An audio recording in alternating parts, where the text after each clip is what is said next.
As sports history fans, we often reminisce about the legends.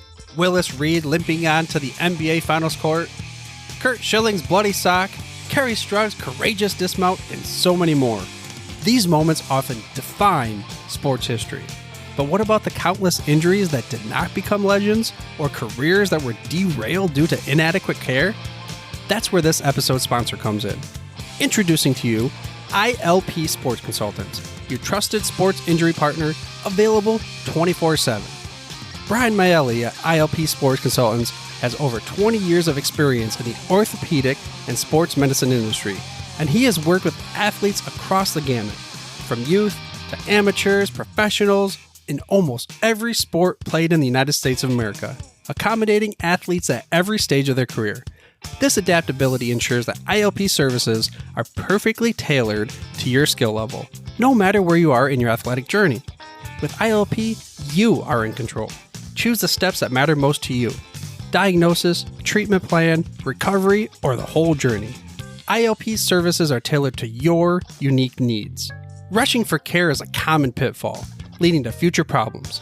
ILP Sports Consultants helps you make the right decisions, ensuring that you receive timely and safe care. And here's a bonus. Brian hosts the Injured List podcast, sharing insights and athlete stories you won't want to miss.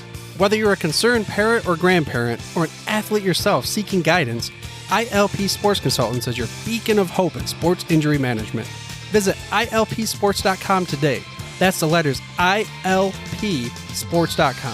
ILP Sports Consultants, where your well-being is the priority and your recovery is the mission. Choose ILP Sports Consultants for a healthier sports journey, helping you get back in the game the smart way.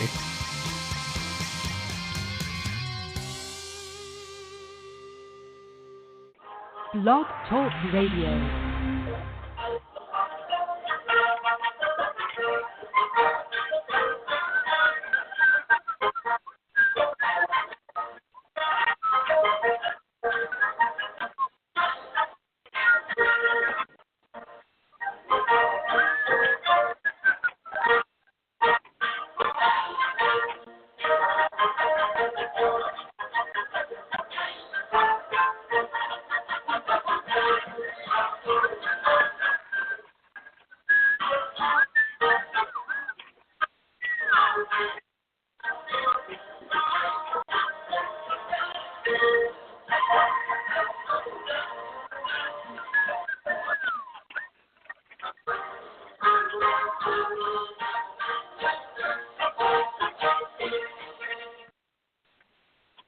Tonight we'll go back in time to seasons past, when 22 men graced the rugged fields of yesterday, fighting for one more first down, one more yard gain that would bring victory after 60 minutes of battle on the gridiron.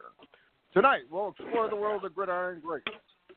Welcome to Gridiron Greats Football History and its Memorabilia on the Gridiron Greats Publishing and Broadcasting Network, in conjunction with Swick Enterprises. We're live from the Wallingford, Connecticut home of Gridiron Greats magazine. And I'm Bob Swick, publisher and editor of Gridiron Greats magazine, and I'll be your host for the show. Gridiron Greats is the only publication in America which focuses upon the history and memorabilia of the North American football game since its inception in 1869. We cover 150-plus years of football history and memorabilia, and you can find us on the web at GridironGreatsMagazine.com. It is at this time I'd like to introduce my co-host, who is a senior contributing writer to Gridiron Greats magazine, a football memorabilia historian, specializing in pre-World War II items, in particular Red Grange, and also Seattle Seahawk items, in particular Steve Largent. He hails from Portland, Oregon, Mr. Joe Squires. Joe, welcome to the show. Bob, good afternoon. How you feeling today? Your football trailed off a little bit. Usually get about a good 5-6 seconds out of that. Well, the excessive amount of pollen in the air here, I have a little allergy issues. So long story short, I will be clearing my throat several times through the show. I have lime water in front of me trying to trying to keep my voice going for 60 minutes of football talk. Outstanding.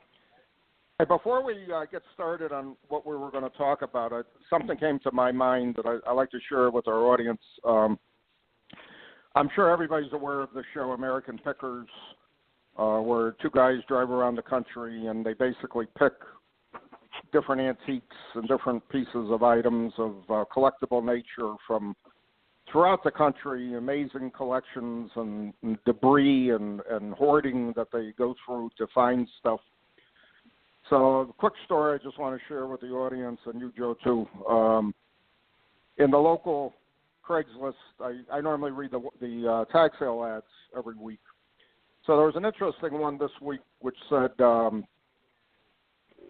collectibles tag sale, 12 to 5 p.m., Thursday, Friday, and Saturday.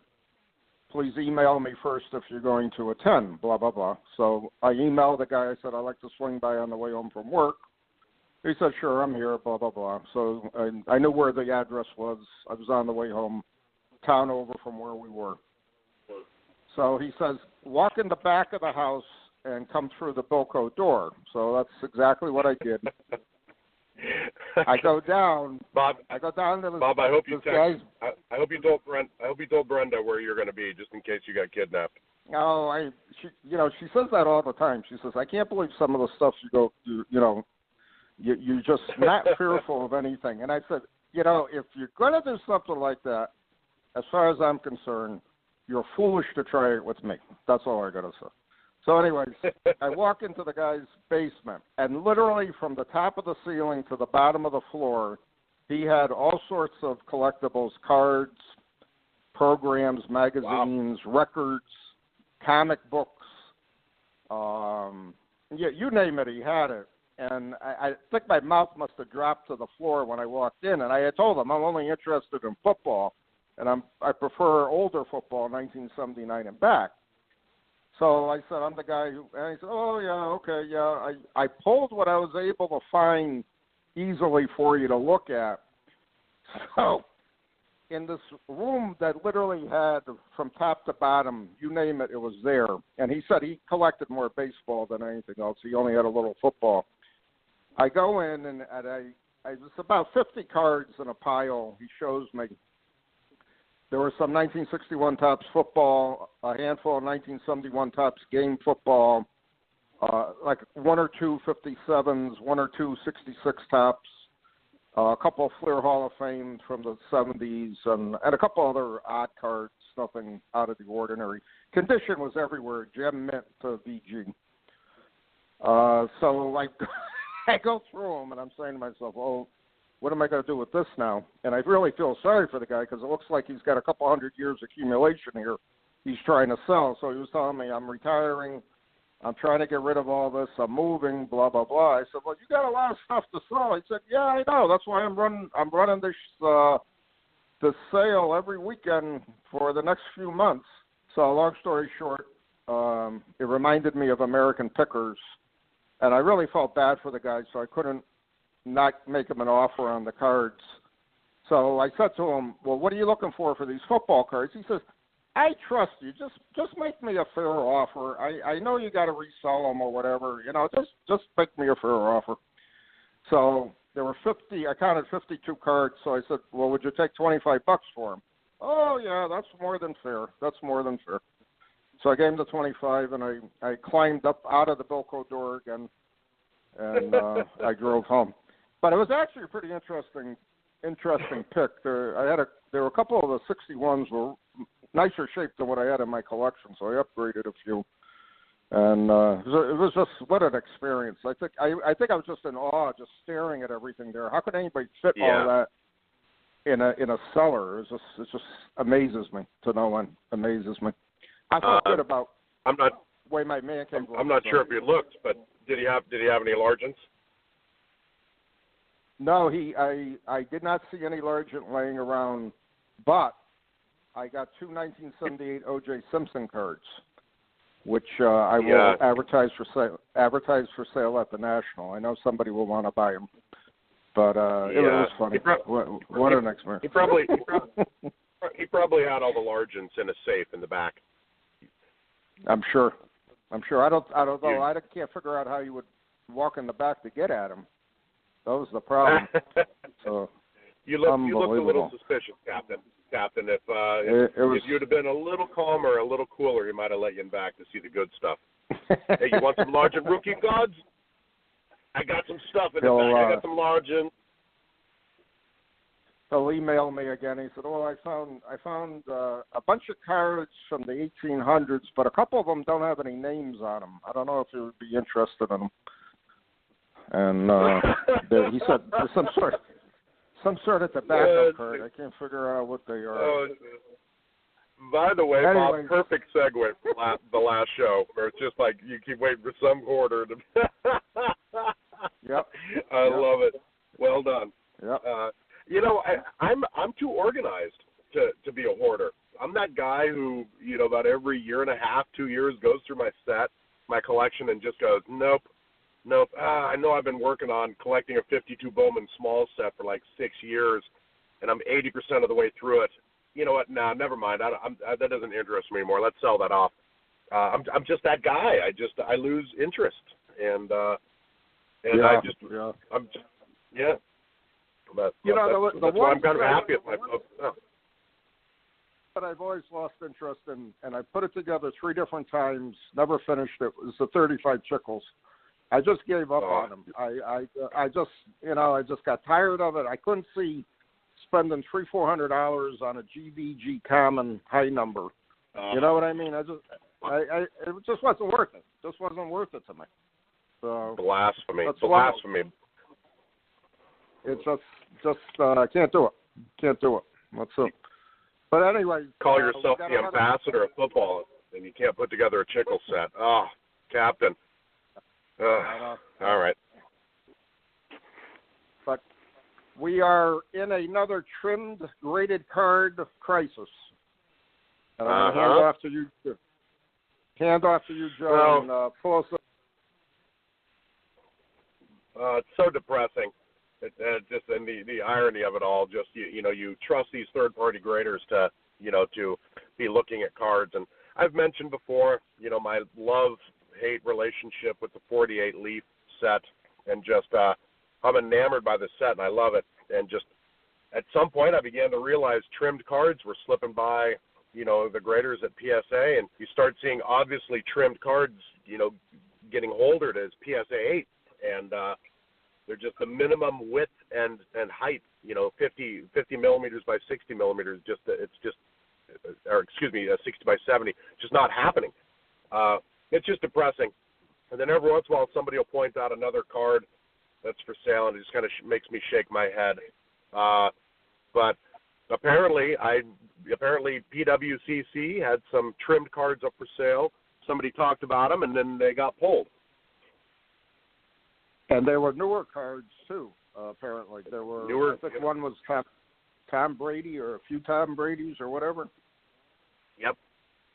And it's got to be harder to trim those, because if it's a numbered 1 to 1,000 card, and somebody's got a scan of a PSA 9, number 72 Tom Brady contender card, and you buy that, and the PSA 9 had an obvious dent in the top, and it appears 6 months later, number 72, without the dent, missing a 64th of an inch, on top.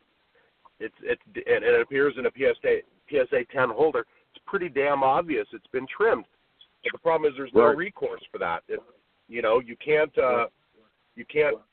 send a scan of the old PSA 9, with a dent in it to PSA along with the new scan. It's not like they're going to buy the card on eBay and then take care of it. It's gone at that point. And, it's not like you're going to reach out to PWCC, tell them this came from a 9, it's obviously trimmed, and he's going to pull the listing. I'm not familiar with that listing, but did that one get pulled? I just knew about a couple of Leaf cards that were trimmed. Yeah. That did I believe it was like 4 cards that actually got pulled, or 3 or 4 cards. And long story short, that basically, put a kibosh to what was going on there. I mean, you're looking at ridiculous prices for those cards. $100K plus in a couple of situations. Oh, I mean, yeah. it doesn't make any sense. It really doesn't. It does not make any sense to me whatsoever with regards to that. So that's a major problem that I see as far as what we're looking at with regards to our, the hobby, to say the least, as far as all this trimming is concerned. So on. And the modern cards are much easier to trim than the vintage ones because the way the modern ones cut, they have a blade with rollers on it. So it's not like there's a sharp edge. The edge has a slight bevel to it. So, I mean, I've witnessed card doctors trimming, a 64th of an inch off. And literally when they take a trimmer to it, the cardboard that comes off in little curly cues because it's so thin. And then they put the card in a top loader, and then they literally ran a socket wrench over the top of it to add that bevel. And they put it in a top loader so that it didn't, indent the cardboard or get rid of the gloss. So they just ran a crescent wrench on the side, and that got the bevel. And, even modern day cards, a 64th of an inch, if you held your calipers up to it, you're gonna assume that's within tolerance. Right. But in other words, it's hard for the graders to know it unless they go, wait a minute, card number 72. Let's see if we've ever graded this before. And I don't know if PSA keeps scans of every card they grade. I don't know if they have the bandwidth to do that. And so, you figure with such a wealthy business market, multi-million dollars worth of cards are passing through people's hands, and there's just not a better way to check what's going on as far as grader cards. And again, it's my argument all along. I don't do much of anything with grader cards. I'm not pleased with what I'm seeing or reading and hearing about in the market with grader cards. They really need to clean their act up once and for all. It's not fair to the collector. It's not fair to the hobby.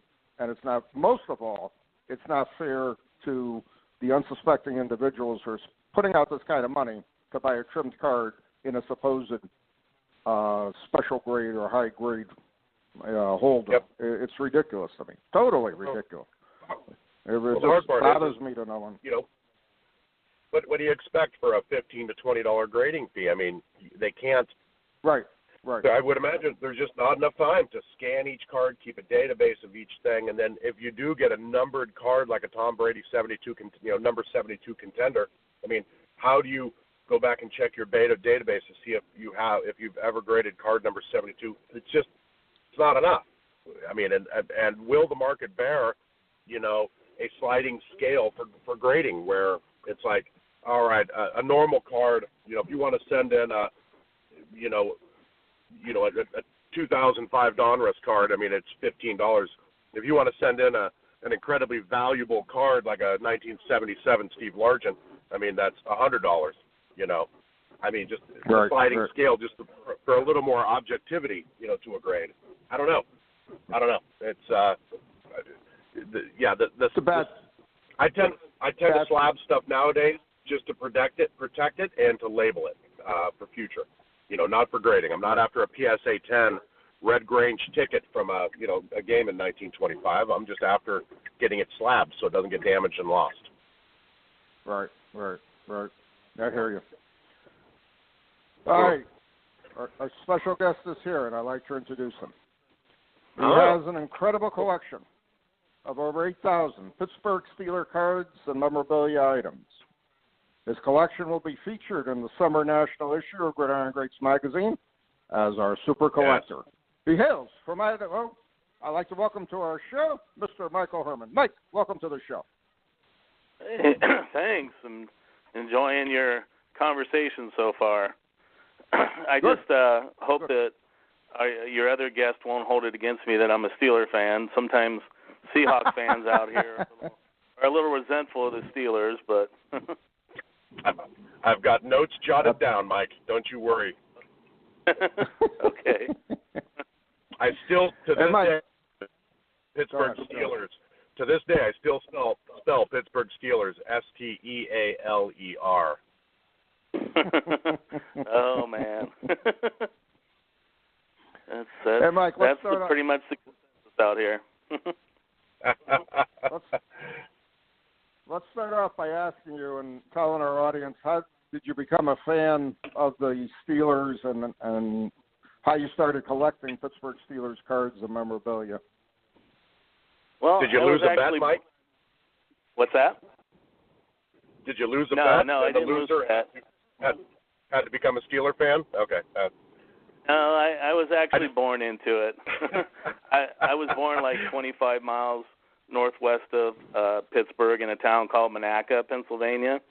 So I didn't really grow up there. I've actually grown up all around the country in different places, but it just, like anything, I just kind of consider it my heritage. And my grandfather and my favorite aunt and my dad, of course, were big Steeler fans. So it's just always one of those things that you just look back on and, with fond memories. I grew up mainly in Ohio, which, and I grew up in the Columbus area, which is kind of halfway between Cleveland and Cincinnati. So I got into quite a few fights as a kid, but I remain loyal to the Steelers. Yeah, there was always, and, when I grew up in the mid-'70s and '80s, there was also the Cowboys. So, but I find that wherever I go, there's Steeler fans. I mean, even out here in Idaho. But I was gonna ask, how old you were. I mean, what era you grew up in. If you grew up in the '70s, Yeah, I'll turn 53 next month, so I kind of grew up in the heyday of the Steelers for sure. Although they've been pretty consistent since then, but yeah, I've always loved the Steelers, and I've always kind of been a collector at heart. You mentioned American Pickers. I mean, I love shows like that. I'm interested in people's collections and collecting. I mean, I like to focus mainly on like oddball, regional issues, things like that. That's one reason why I really enjoy your magazine. There's a lot of good articles in there along those lines and dealing with things like that. When I put down I have 8,000 items in my collection, I'm probably being really, really conservative. I mean, I probably have close to that. Wow.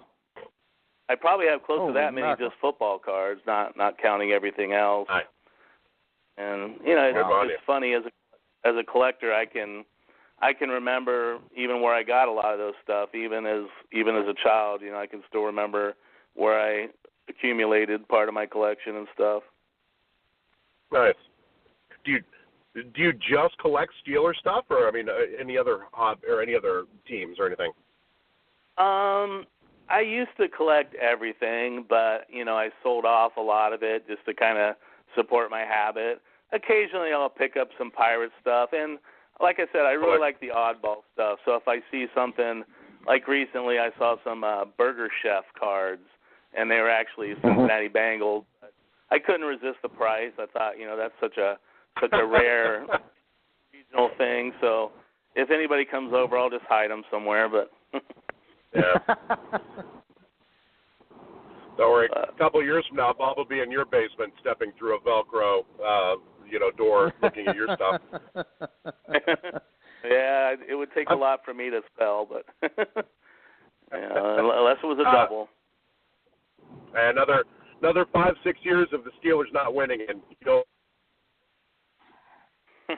Well, I don't know if that's going to happen, but I think I'm loyal to the end. I'm just kidding, man.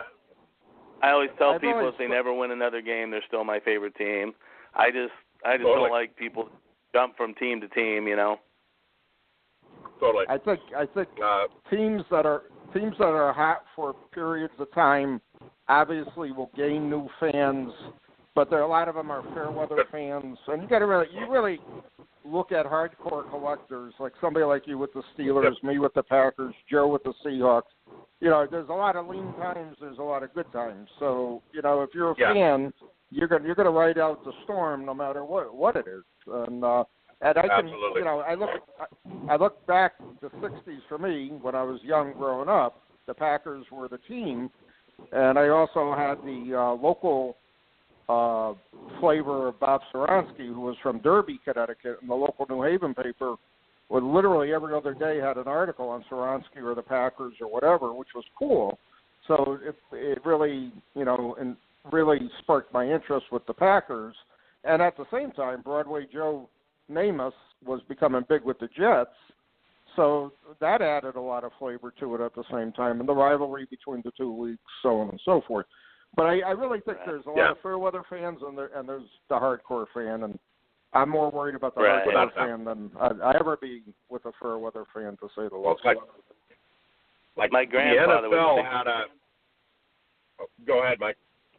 Oh, I was just going to say my grandfather was a big Joe Namath fan. He actually knew the Namath family. He had a bar in Beaver Falls.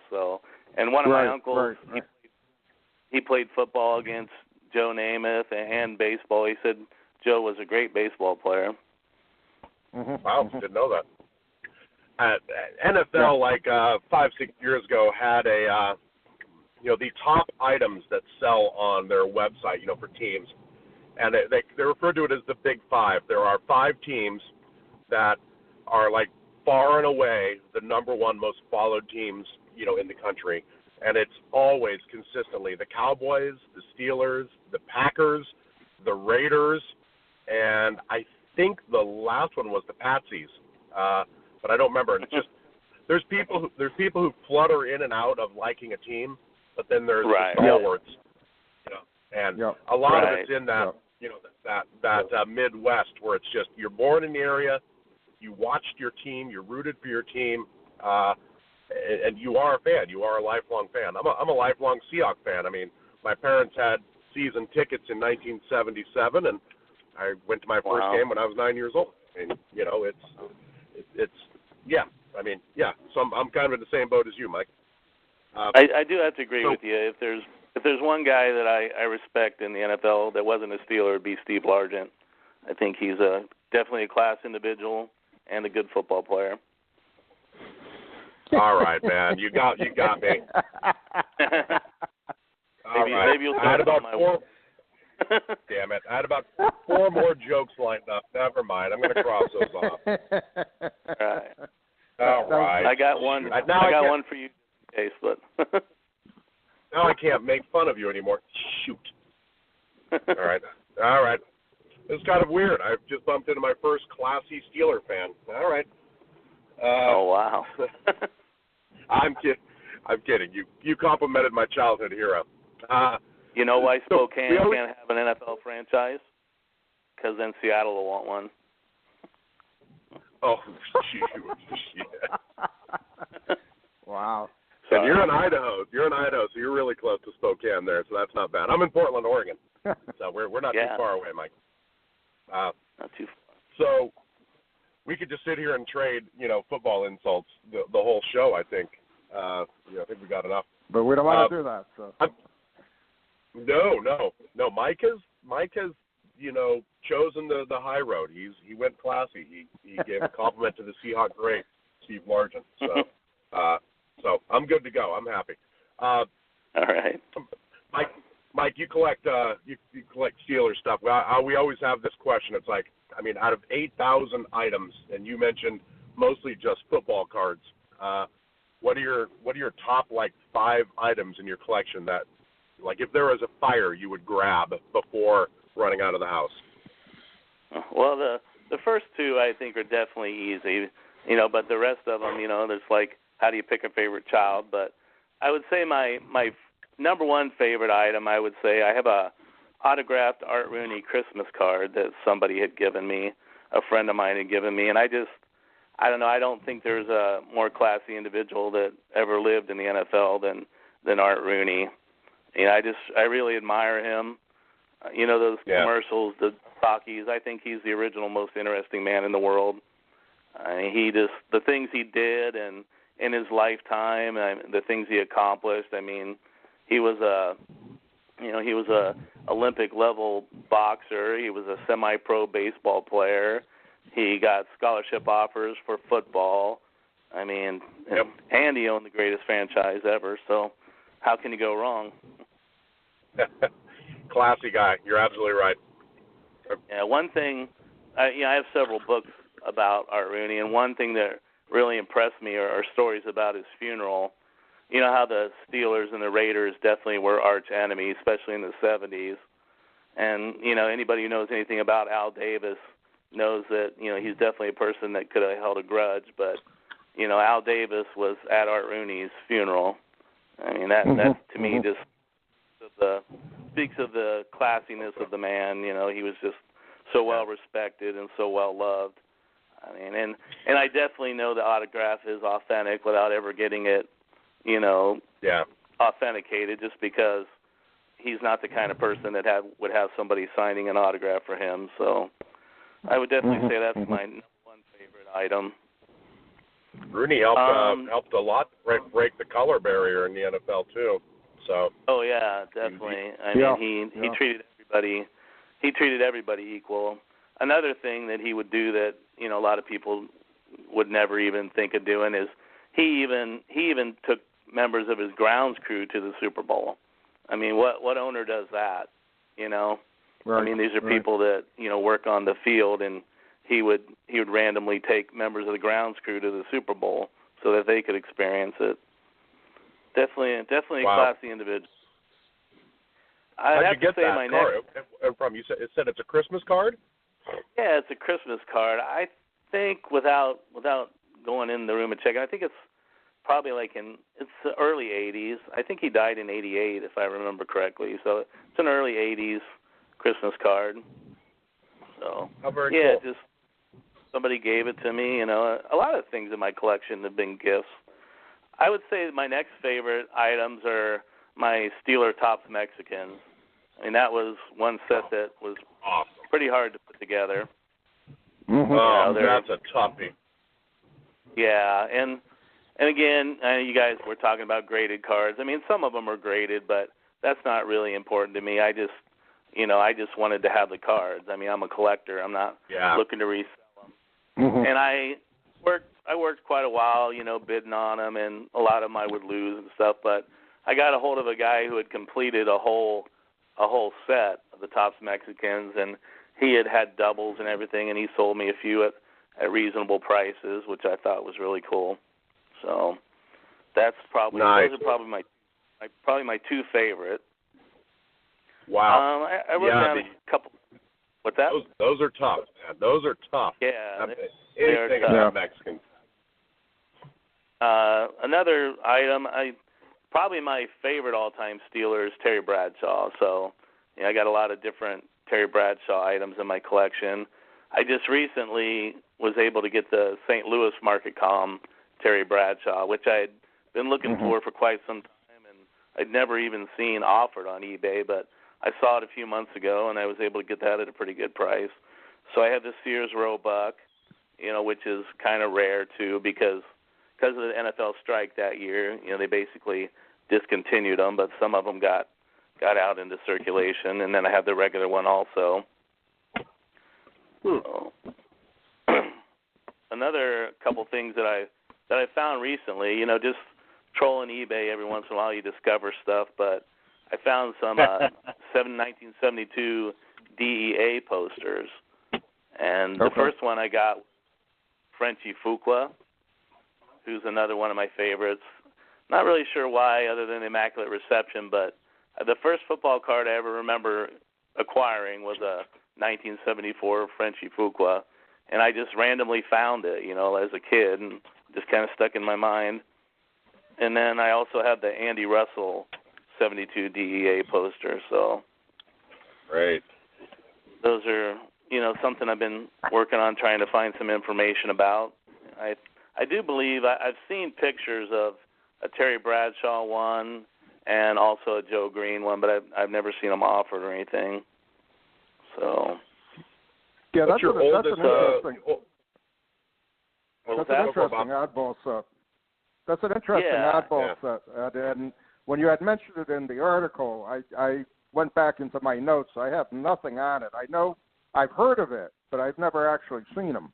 So, but if you got two of them, who knows how many are actually in the set? And I would say it's only a handful. I wouldn't say it's a big set. One way or the other. And those two guys happen to be two of my favorite, old Steeler players. So, and being in 1972, other than Bradshaw, they were probably like the face of the franchise, at that time. Right. How old does your collection go back, Mike, if you don't mind me asking? I mean, most of the stuff you just mentioned is pretty modern. Yeah, I collect a lot of. I mean, I still need a lot of the pre-World War II and the after World War II kind of stuff. But I do have, I have some older Bowman, some older Tops. But I just kind of focus. Like any collector, you get focused on certain things. But I collect anything Steelers. I still collect modern cards. I mean, but I prefer the older stuff. Probably the 60s and the 70s is what I prefer the most. But I go all the way back. Anything I can accumulate that's Steelers. I mean, I'm easy to buy for at Christmas time. So if anybody ever's wondering what to buy me, they can just anything Steelers. So another cool. set that I've been kind of working on that I'm having a little bit of hard time finding information about is the 72 hand cuts. I don't know if you guys are familiar with those at all, but I think they were probably. Go ahead. Yeah, that's another one I've heard of. I have absolutely no information on whatsoever. So. Yeah, I can't really. I not too long ago, a few months ago, I saw like a lot advertised, and I bought it, and I emailed the guy. He didn't really have a whole lot of information on it either, but it helped me, fill a lot of the collection. And I have no idea even how many cards are in that, but I probably have, 30 or 40 of them easily. So, and there's a lot of them that I don't have, the more expensive ones, because most of the ones you see offered online are graded cards.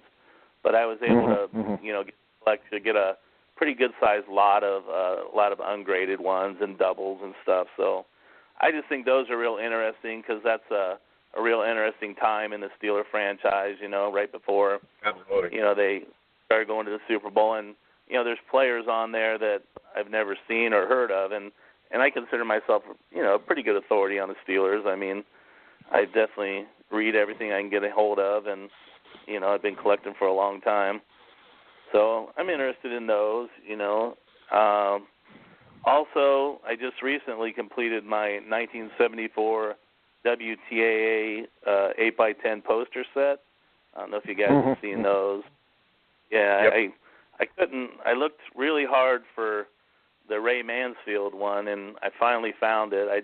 I never saw it offered online under WTAE, but I was just looking, through Ray Mansfield stuff, and they happened to have shot of the front and the back, so I was able to. Didn't have it advertised as what it was, but I was able to snag it. So those are probably my top 5 or 6 favorites at the time, or at the current rate.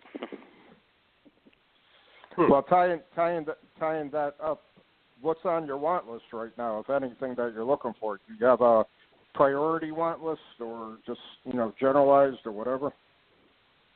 Yeah, I do have a couple sets that I'm definitely wanting to try to fill. It's a lot of coins. I still need the Buddy Dial, and I need the Gene Lipscomb, Big Daddy Gene Lipscomb. So again, looking on eBay, I'll come across Buddy Dials here and there, but the only Gene Lipscomb I've ever seen offered is real 10, Gem Mint 10, which is like $1,300 or something. Definitely out of my price range, but those are two coins I would definitely like to get a hold of. Also, I'm working on my J Publishing set. I don't know if you guys are familiar with those. Yeah.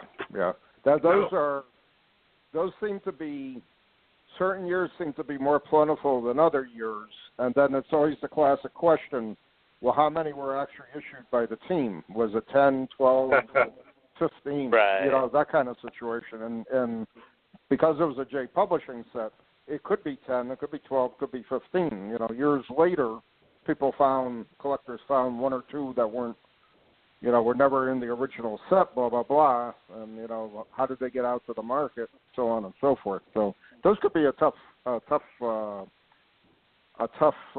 to finish in the long run, because you really don't know, right. What might be out there one way or the other, as far as I know, what I need, I've seen complete sets offered, and whether that's a complete set or not, but I need the Lou Michaels, the Bobby Lane, and the Preston Carpenter. Those are the 3 that I'm missing out of those sets. So another set I'm working on, I don't know if you guys are familiar with the IDL Steelers. Oh, yeah. Set. No, what's that? I'm short about 7. There's a lot of Steelers 7 or 8 stuff cards going in on there, too. Yeah, it was. I think IDL stands for Independent Drug League. They were, from what I've read online, they were like independent pharmacists, and they're. I don't know. You said you had some, Bob, right? I'm not sure the size. Right. They're probably around 5x7s, like I would say. Yeah, I was going to say they're roughly 5x7. So. And they're a photograph. Again, you'll see them on eBay, but very rarely are there more than the ones that are always on there that nobody's bought. Occasionally I've seen some full sets offered. I think I'm like 6 short there. So. Okay. And I guarantee one of them you're short on is the, I think it was a Bradshaw that no one's ever seen. Jim Bradshaw? Yeah. It's Jim Bradshaw. Yeah. And, no relation, but yeah. I've seen one of them over the years, and that was it.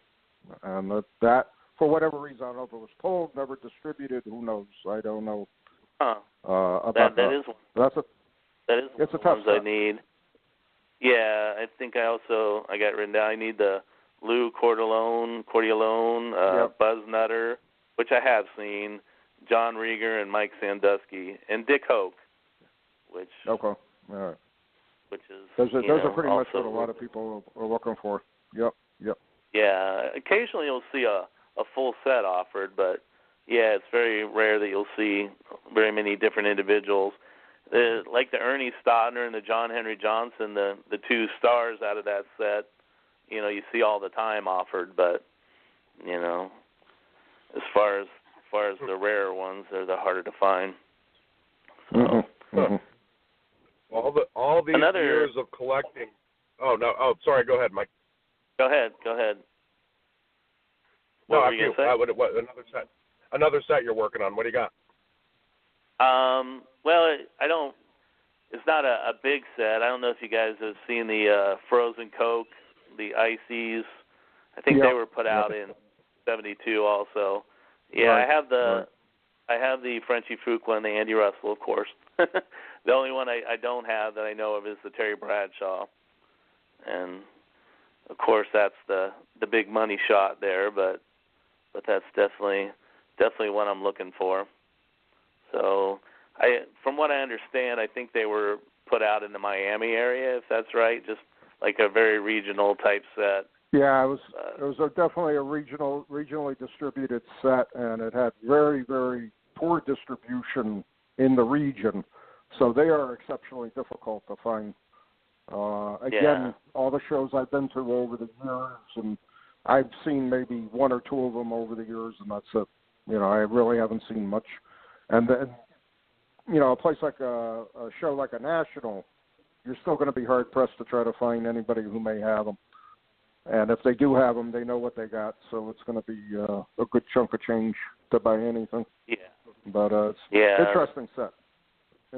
Yeah, that's definitely one thing. I try to remain disciplined when I go after stuff. I mean, I'll put my bid in. If I don't get it for what I get, then I mean, there's nothing that if I die tomorrow and I don't have, I'm not going to say I lived an unfulfilled life. I mean, I enjoy my collection, but you got to also kind of operate on a budget too. So those are probably the things that I'm looking for the most, but like you said, you just see things pop up all the time. You had no idea were there, and you're off for something else. I mean, it's just fun to collect to me. It's something to keep yourself stimulated. I call it my Steeler Museum. I have a room in my house, and before I go to bed every day, I'll just walk in there and kind of breathe it all in. Enjoy my collection. So. Definitely. That's cool. Definitely a lot of things I've worked for and looked for and hunted, and that's the fun thing. The hunts. I mean, when I was younger, it was more flea markets and card stores and stuff. But now with eBay, it definitely makes it a little easier. Without a doubt. Without a doubt. So I mean, all this stuff you collect, 8,000 items, and coming up on what sounds like decades of assembling your collection. Do you have any good stories? Bumping into someone chasing John Stallworth down an airport, corridor for an autograph, anything like that? No, I've never really run into any Steelers in live, except I did when I was a kid in Columbus. There was a charity basketball game between the Bengals and the Steelers, so I was able to get some autographs there. But no, probably my favorite collecting story is one that I kind of torture my two older sisters with. So when the article comes out in the magazine, I'm going to buy them a copy and send it to them. I haven't told them that I included them in my article, but we were riding our bikes across. I grew up in a suburb of Columbus, which is called Westerville, and there's a reservoir there, and you could walk across the reservoir or ride your bikes or whatever. It was definitely kind of out in the country. The closest thing around was a bait store. That's how out in the country it was. But we were riding our bikes to the bait store, to get whatever kids get. And as we were getting ready to cross the dam, I saw this garbage bag open, and I looked inside it, and it had, who knows, thousands of sports cards in it, baseball, football, everything. And, of course, being the younger brother, I'm 5 years younger than one and 4 years younger than the other, I had to listen. They were like, oh, we'll get it on the way back. Don't worry about it. Just leave it there. It'll still be there. And, of course, on our way back, it was gone. So I torture them story all the time. Who knows what could have been in there, I mean, that was definitely the, early to mid-'70s. I mean, who knows what, how many thousands of dollars could have been inside that bag. Wow. It's just the one that got away. You never know what could have been in there. It's funny you mentioned you haven't bumped into any dealers. 10 years ago, Franco Harris was playing in a charity golf tournament here in Portland, and I was golfing in the cart behind him, and so every time he was teeing off, waiting for for the rack and stack, I'd pull up and be able to shoot the breeze with him for a minute. And being a Seahawk fan, I was able to really kind of throw a couple darts his way. Did you remind him of the 1 year he was in exile? No, I didn't know that, actually. He played for the Seahawks for 1 year. Oh, that's right. He retired as a Hall of Famer with the Seahawks. Yeah, that's right. Well, he was a Hall of Famer with the Steelers, but yeah. I beg your pardon. Where did he retire? Well, what jersey did he wear when he went in the Hall of Fame? All right. Starting to get ugly again. Sorry. He probably said to himself, "I want to go back home. I don't like Seattle. Get me back to Pittsburgh somehow." It's like Joe Namath, an LA Ram jersey, or Joe Montana, or Jerry Rice. Jerry Rice unretired Steve Largen's 80. In 2005. Oh, yeah, it's weird to see certain players, wearing other jerseys, and Franco Harris is definitely one of those. I definitely think that's why I enjoy the 70s era and 80s era the most. I mean, most of these guys stayed and played and retired with the same team. It's definitely a lot easier to be loyal to players back then. Now you buy a jersey, and you're wondering if 2 years from now they're even going to be on the team. So if you're going to have to burn that jersey to make a point, I definitely invest more in the retired player jersey. Because it's the truth, though, because if you look at some of the career spans of some of these guys playing, they're lucky they're playing 1 or 2 seasons. And, the Tom Brady's, the Peyton Mannings, the Eli Mannings, they're few and far between, and it seems to be mostly quarterbacks who survive the longest. But, how many defensive linemen do you really know who played 14 seasons with the same team, so on and so forth? It just doesn't happen. And then now you got the draft all over again, so now you got all number one draft picks who are the second coming of Red Grange out there, that they're going to change the teams and so on and so forth. A lot of these guys, looking at Johnny Manziel. I mean, what a wasted career. So, I agree with you so much that I look at the cutoff date for me as basically 88, 89. I think once the 90s hit, the rent-a-player concept really moved into full throttle. And, you got to. I know you got to deal with it, but I just really don't like it. I do agree with you. 70s, 80s, 60s, there was a lot more of loyalty to a team. The team was loyal to its fans, so on and so forth. It was a much better situation than what we see today, and that's why, in a way, I think owners were more loyal back then too. I mean, it's being an owner nowadays. I mean, it's the money is. That's really what it comes down to, The money is ruining. Policy, the insurance policies that these teams got to carry on these guys is just phenomenal. For injuries and everything else. I mean, it just, it's skewed the game. It really has. So that's why, in a way, I was kind of hoping another league, like a WFL, a USFL, whatever, would come out of the blue again, and we could see something, some normalcy from years gone by. But I doubt seriously if that'll ever happen. But no, I do agree with you. 70s and 80s, 60s for me, great time for for the game and the loyalties that were created in those games and so on, teams, so on and so forth. And your team basically really showed it. 70s into the 80s. Incredible. Yeah. I mean, I think, again, going back to Art Rooney, there's so many stories of things that he would do for players and, how he treated them. He was definitely a class act. I think his son was too. I mean, definitely a class organization. I mean, some of the things that have happened lately don't make you as proud, but I mean, I'm still definitely proud to be a Steeler fan. I always will. I wear my stuff with pride wherever I go. Nice.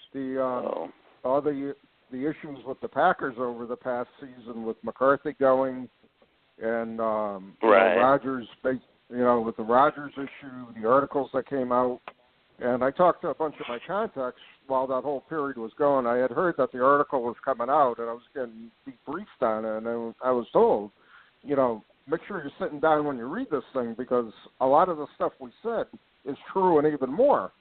And it just, I was just shocked by some of the stuff because, in actuality, McCarthy was a relatively good coach. Rodgers is a very good quarterback. But you know what? You got to have some chemistry. And at the same time, you got to have chemistry. You're grown men. You got to, swallow your pride once in a while, and then you got to, got to go 110% if you want to win the game type of thing. So it becomes really, he said, she said type of thing, and it was ridiculous. I mean, it made the Packers look like fools reading that with the animosity between those two guys. Antonio Brown situation, I mean, here's a guy that it was a sixth-round draft. Yeah, they gave up. They let two other quality wide receivers go to give him the money, and then 4 or 5 years later, he just turns around and burns them. It's just it's ridiculous. It is. Definitely. It is. Hey, while we're down to about 8 minutes, I'd like to find out from you, Mike, if you got any advice for somebody who wants to collect cards and football memorabilia. I ask every guest that question, and we've gotten over the years some very, very interesting responses. So I throw it out to you. What do you think? What's your advice for any beginning collectors? My best advice is just collect what you like. Collect what's a passion. Don't don't be in it for the money, because especially now with modern day cards, I mean, people look at it as an investment, and then they turn around and they're, 5 years later they're worth nothing. I mean, collect it for the memories, and don't worry about getting the gem mint or the graded card. I mean, I have quite a few graded cards in my collection, but I also have some cards that are in not the greatest shape, but they complete my collection. It's the memories for me. It's not, I mean, if I die someday and my daughter wants to sell my collection and she makes some money off of it, more power to her. But it's the memories for me. I still have, you talked about if I have things that, that other than Steelers. I have a Lou Alcindor rookie card that I remember getting from a flea market for like 5 cents, and it looks like somebody, ran it through the washing machine. But as a kid, I thought, here I put one over on this guy because he probably didn't realize that was Kareem Abdul-Jabbar, and I thought for 5 cents I've got a memory that I've held on to for 40 years, and whether it's worth $800 like a mint one would be worth, or or a high graded one, or whether it's worth 10 cents, it's still a memory, and I still look at it and I enjoy it, and I can still remember finding it. It just that to me is what collecting's about: the memories and the enjoyment. It's not about the dollars and cents. No, that's a Mike, great philosophy to have. As a Steelers fan and me as a Seahawks fan, I have a couple of speed round questions I'd like to ask you. This is just multiple choice. Just shout out your answer. Let me know when you're ready. Okay, I'm ready. All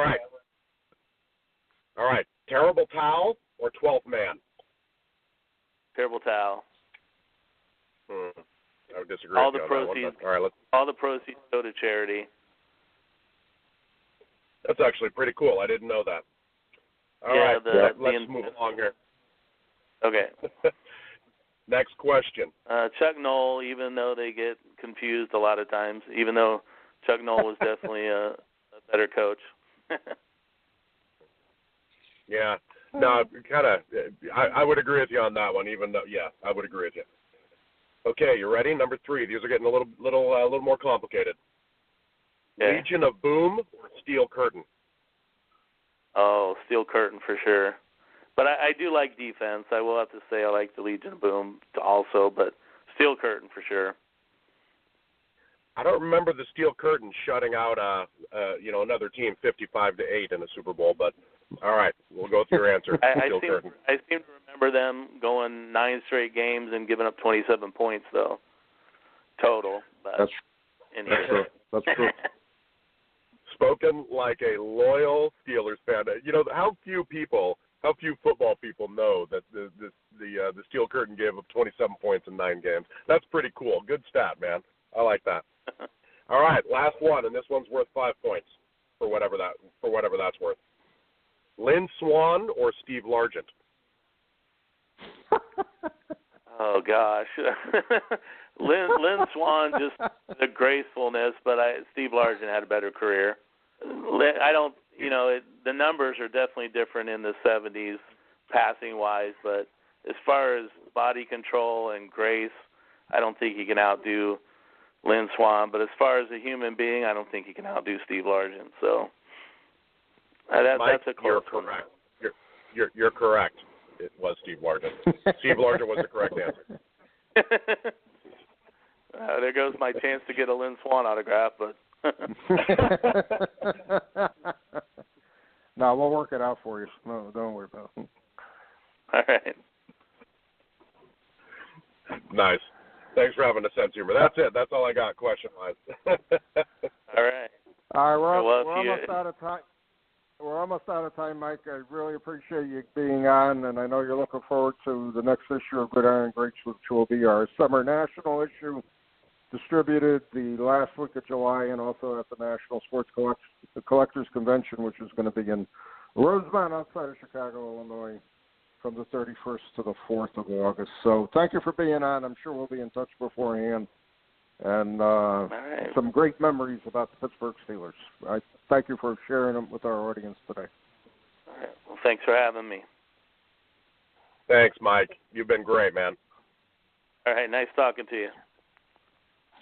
All right, 2-minute warning, and we're going to have a wrap-up. Joe, I'm going to hand it off to you. What did you learn on tonight's show? I learned that not all Steeler fans are bad people. Some of them can be good human beings. And I had to write that down because I couldn't come up with it. No, nice. That was very really classy.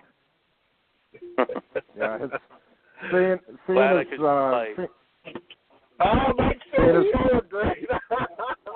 I love it. Good on you, Mike. I love it. Seeing the pictures of the collection. Spano's a Steeler fan, and he and I are friends, so obviously. All right, we're down to a minute. Yeah, his collection is incredible. Seeing some of the pictures of it were amazing, and a very, very well thought out, well displayed collection, and could show his passion for his Steelers. All right, we're almost out of time. This is our last show for April. We'll be back in May with a couple of shows, and until that time, we will be talking to you again. If you don't subscribe to Gridiron Greats magazine, check out our website at gridirongreatsmagazine.com for subscription and back issue information. Joe, thanks for being on, and we'll be talking in the future, and we'll be back next month. Take care. Hey.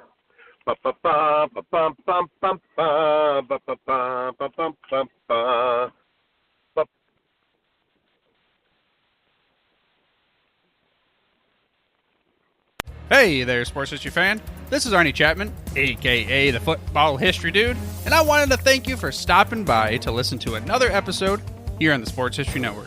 Our podcasters are passionate about uncovering and sharing sports stories from yesteryear. And if you didn't know it already, we have over 30 shows across the network covering all sorts of sports history topics.